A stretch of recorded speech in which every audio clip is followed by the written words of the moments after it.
잠시만 집중해 주세요. 이것 알면 부자 돼요. 이게 무슨 말일까요, 여러분? 이것은요, 여러분, 아주 간단합니다. 아주 간단해요. 무슨 얘기냐? 올해 전 세계 시장이 어디로 움직일지 우리가 시장의 큰 흐름을 읽고요. 그 흐름을 타고 가는 이야기라는 뜻입니다. 제가 계속 말씀드렸죠. 시장의 흐름에 묻혀서 가면 같이 망합니다. 그러나 그 시장의 흐름을 타고 가면 우리가 높은 곳에서 내려볼 수 있다는 뜻입니다. 그래서 제가 잠시만 집중해 주세요. 이것 알면 부자 돼요. 그 말씀을 드리는 겁니다. 자, 무슨 말이냐? 이것 한번 보시죠. 2024년 세계 경제 3대 위험. 이게 보시다시피 블룸버그에서 내용을 연구한 다음에 보고서를 내놓은 내용입니다. 우리는 이것을 굉장히 중요한 요소로 봐야 될 것 같아요. 올해 세계 경제의 흐름이 이렇게 간다. 이것을 한눈에 알 수 있는 거니까요. 당장 말입니다. 블룸버그 연구소에서 보고서의 첫 번째는요. 미국 금리 인상이에요. 지금까지 말입니다. 금리를 내린다만 이야기하고 있지.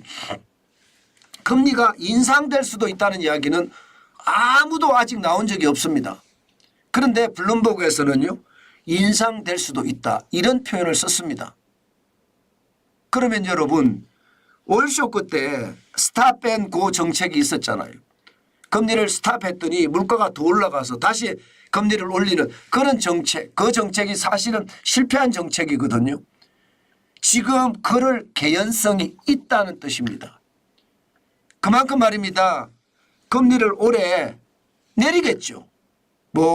지금 이야기는 전체적으로 한 3번 정도 내린다고 이야기했잖아요.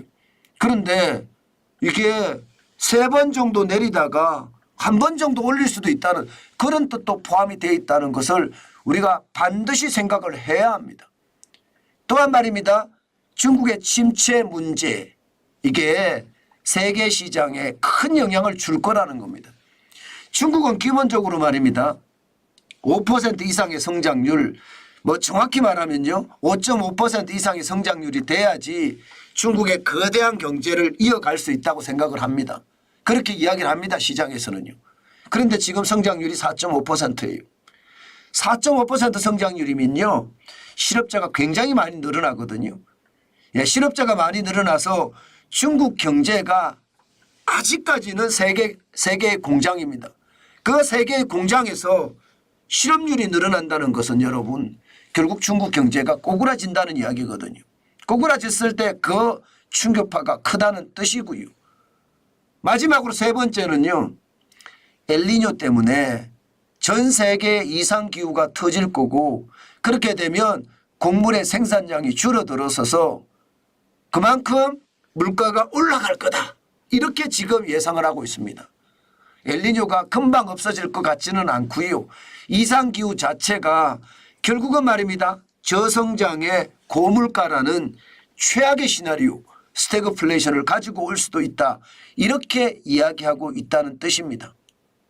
저는 여러분 정한진 TV를 보시는 분들이라면 최소한 말입니다. 세계 경제의 3대 위험 정도는 우리가 알고 있어야 되겠다. 그래야지 시장을 타고 갈 수 있다. 시장에 묻혀서 가는 것이 아니라 시장을 타고 가면서 높은 곳에서 내려다볼 수 있다. 그 말씀을 강조해서 드립니다. 좀 더불어서 제가 말씀을 드리면요. 결국은요. 미국의 기준금리는 지금 5.5%인데요. 지금 올해 적어도 말입니다. 미국의 연방공개시장위원회에서 말한 그대로 따르면 올해 말에는 4.6%가 된다고 했거든요. 지금이 5.5%니까 결국은 금리를 내린다는 이야기잖아요. 1% 가까이 내린다는 이야기예요. 그죠? 그럼 0.25%씩 내렸을 때는 3번을 내린다는 뜻인가요? 3번. 3번을 내린다는 뜻이잖아요. 올해 3번. 그래서 시장에는 3번을 내릴 거다. 이게 그냥 공식화 됐습니다. 그러나 미국의 중앙은행에 이자를 3번 내린다는 것은 중앙은행의 이야기고 시장에서는 아니야. 경기가 더 침체되기 때문에 6번 내릴 거야. 이렇게까지 이야기할 정도거든요. 그러니까 시장은요. 확실하게 미국의 기준금리가 어떻게 되는지에 따라서 굉장히 영향을 받는다. 이렇게 이야기할 수가 있다는 뜻이고요. 2025년에 3.6%면 또 1%를 내립니다. 그러면 내년에는요. 4번을 내린다는 거예요. 4번을. 그죠?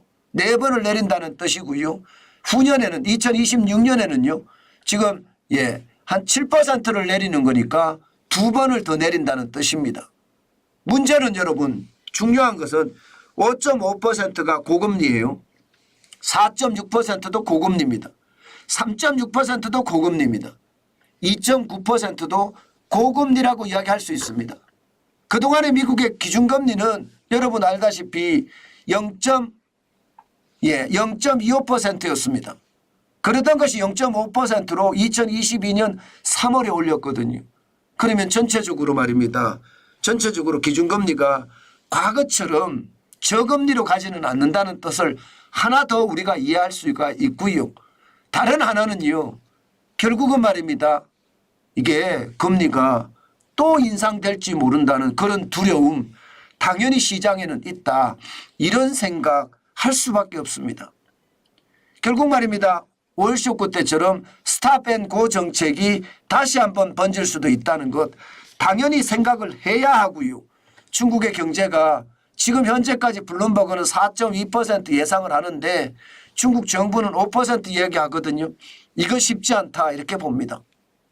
당장 말입니다. 4%에 4.5%가 평균치인데 결국 세계의 공장 여전히 아직은 세계의 공장인데 중국의 상황이 나쁘다는 것을 지금 단적으로 말해주는 거고요. 중국의 어떤 성장률이 세계 경제에 미치는 영향은 어마무시하다 이렇게 생각하면 틀리지 않습니다. 물론 중국은 계속 부양책을 쓰겠죠. 금리를 더 내리고 정부가 재정을 풀고 하겠지만 그 와중에서 경제는 더 무너질 수도 있다는 걸 한 번쯤 생각해야 되겠다. 이렇게 정리하면 될 것 같고요. 엘니뇨 현상은 지금 굉장히 심각합니다. 이상기후 문제는요. 우리는 크게 다루고 있지 않지만요. 세계 경제 투자자들 입장에서 보면요. 이게 엘니뇨가 터지면 터질수록 곡물의 수확량이 확확 차이가 나기 때문에 곡물은요. 인플레이션을 바로 일으키는 직격탄이 될 수가 있잖아요. 이것이 말입니다. 시장에는 굉장히 큰 영향을 준다는 겁니다. 실질적으로 말입니다. 엘니뇨 발 물가 상승률을 보면요. 미국과 유럽은 0.2%포인트가 올라가고요. 인도와 필리핀은 0.5%포인트, 아르헨티나나 브라질은요 0.75%포인트가 올라간다는 그런 전망까지 나오고 있습니다. 결국 말입니다. 우리가 느끼기에는요. 엘니뇨 발 물가 상승이 이 정도까지 간다면 저성장의 고물가 스태그플레이션의 위험은 지금 전 세계를 감싸고 있다. 이렇게 이야기해도 틀리지 않습니다. 뉴욕대의 누리엘 루비니 교수가 초거대 스태그플레이션이 닥친다. 이렇게 이야기했는데 그 말도 말입니다. 지금 분석한 내용과 일맥상통하다. 그렇게 이야기할 수 있을 것 같습니다.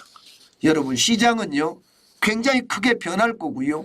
그 변화에 우리는 적응을 해야 되는데 가장 중요한 것은 시장에 대해서 알고 적용하는 거하고요. 모르고 적용하는 것은 굉장히 다릅니다. 제가 늘 말씀드렸다시피 시장은 타고 가야 된다는 말씀을 드렸습니다. 지금 세계 경제의 변화의 모습은 이렇게 크게 3대 위협으로 되고 있다는 것 우리가 생각을 하고 금리 인상에 대한 대응은 어떻게 할 것인가. 중국의 침체는 또 우리가 어떻게 볼 것인가. 엘니뇨발 물가 폭등은 또 우리가 어떻게 생각할 것인가. 그것을 알면 여러분은요. 반드시 부자가 될 거다. 저는 그렇게 믿어 의심치 않습니다. 오늘도 여러분들이 이렇게 열심히 방송을 보고 방송에서 많은 정보를 취하는 한 저는 여러분들의 어떤 부자 노트는요. 점점 더 단단해지고요. 그 부자 노트가 엄청난 부를 만들어내지 않을까 저는 그렇게 생각해 봅니다.